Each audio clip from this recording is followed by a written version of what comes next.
Happy Monday, and welcome to another episode of Cases That Should Have Gone to the Supreme Court of Canada, but didn't. Today we're talking about journalists and their sources.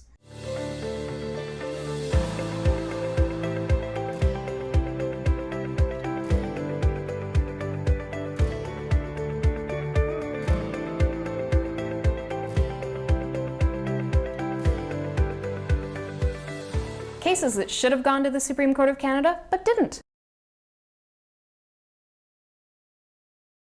The CBC was faced with an application from a defendant in a criminal trial for disclosure of information about a confidential source in a story that referred to the criminal trial and the proceedings. This was an application under the third-party disclosure rules, essentially known as the O'Connor regime in Canada.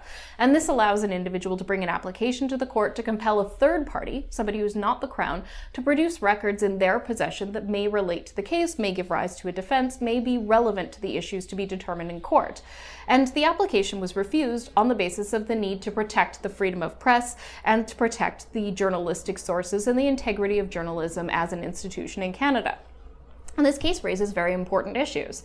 The O'Connor regime itself was designed to deal with records that are more logically connected to criminal offenses, not the identity of potential witnesses or potential alibis or potential third suspects that may be advanced in court.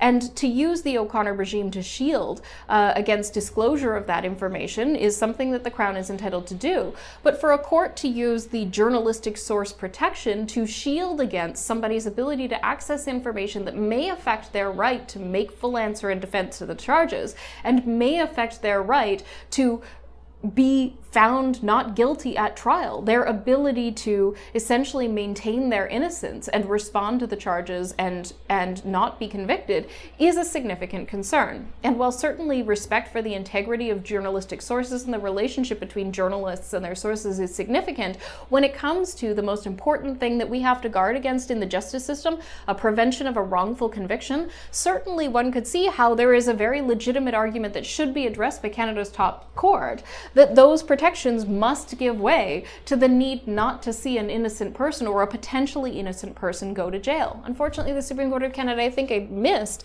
the significant balancing act that the courts had to play in assessing these applications, and the way that that balance was likely upset negatively against an individual who may now be wrongfully convicted, and the answers to which we may never know.